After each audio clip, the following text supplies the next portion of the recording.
here on Democracy Now!, democracynow.org, The War and Peace Report. I'm Amy Goodman. U.S. lawmakers returned to Capitol Hill in a somber mood Thursday as their colleague, Republican House Whip Steve Scalise, remained in critical condition after he was shot Wednesday while practicing for a congressional baseball game for charity in a Washington suburb in Alexandria.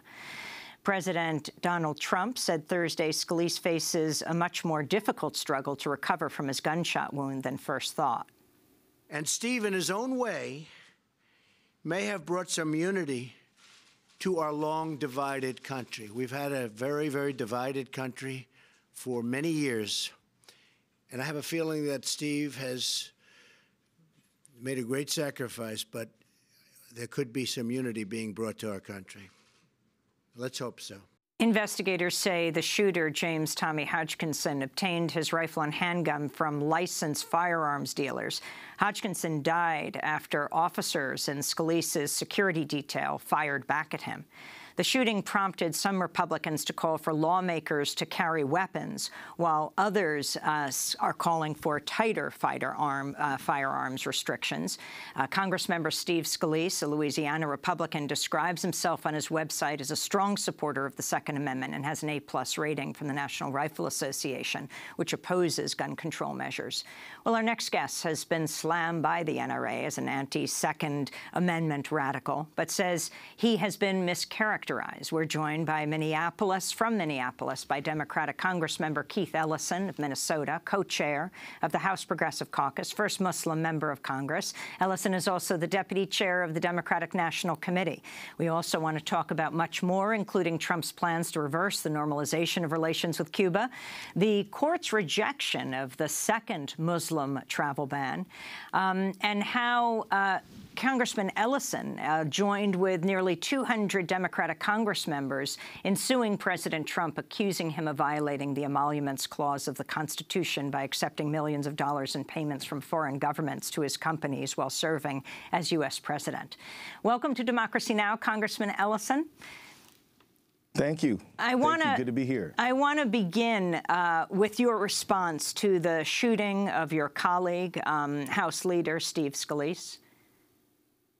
Well, you know, it's a horrible tragedy. We're pulling for Steve, praying for his recovery, understanding that the injuries he suffered, you know, are serious, and that we just know that his family, everybody in his district and the whole country is just really pulling for him to make a speedy recovery.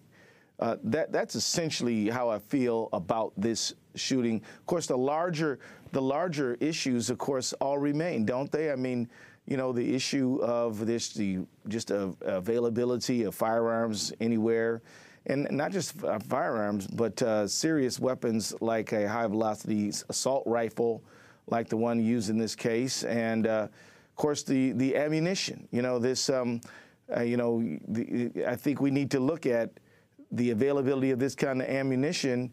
Really poses an increased danger because these bullets tumble inside a person's body and do damage once after they hit the individual. They bounce around inside a person's body and cause internal damage to internal organs, and that's how they're designed to work. So, I mean, this whole firearm debate, this whole in our country, it's really gotten to the radical extreme. I mean, the NRA says that if we have any common sense, reasonable restrictions on guns, firearms, then that's just the equivalent of complete abolition. So I noted that you mentioned that my position is mischaracterized. It is mischaracterized because I've never come out to say that no American should be able to own a private firearm. What I have said is that we need to have background checks. We need to make sure people who may hurt themselves or others don't get access to these weapons. We shouldn't have any military-style weapons. There should be limitations on ammunition and the size of high-volume magazines or clips. Other things like that. The Center for Disease Control should track and monitor gun deaths and crime and violence committed with firearms. Not just people who go out and shoot others, but what about the suicides? What about the accidental deaths? What about all this information that if we had it, we could have a much better picture on how to move out on a policy positions. But yeah, the NRA, you know, look, those guys, they're in it for the money, simple as that. And there's an important documentary out there called Making a Killing, and it talks about how the large financial interests that fuel their extreme position because it pays them. And not only did what happened in Alexandria happen, with a number of people shot, including the Congressman Scalise, but within hours, the killing of 3 people at the UPS facility in San Francisco, and then the gunman killing himself. These happen on such a regular basis. That's what I was going to say, Amy. You know, it almost seems like every day, you know, I mean, the sad thing is that these mass shootings have become the new normal. I mean, the extraordinary thing about what happened to Steve Scalise is that he's a member of Congress. But, of course, that's not even the first time that happened. Gabby Giffords was shot as she was doing Congress on your corner in her district only a few years ago. So even members of Congress getting shot somehow has not prompted us to take a look at what we're doing and what we're not doing when it comes to making the country safer.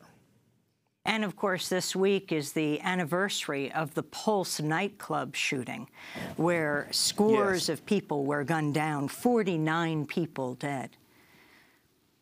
Absolutely. I mean, it's just a horrific tragedy, and I just want to say that our country has to hear the cries and the pleas of the families who suffer this way. And, you know, there is no explanation for our inaction other than powerful interests who make a lot of money selling guns and ammunition and everything else simply stand in the way and won't allow it. But I'm never going to stop fighting for common sense, good gun safety laws. And if they say that I'm some sort of an extremist, then that's just the ultimate form of projection, because clearly, you know, I mean, just so you know, Amy, I mean, I owned a few shotguns. I mean, you know, I'm not against that. That's in my family history. I don't think there's anything wrong with that. But I do think, you know, just the Wild West atmosphere that we have in terms of regulating firearms is ridiculous. And other countries don't do this. And, of course, as a result, they're a lot safer.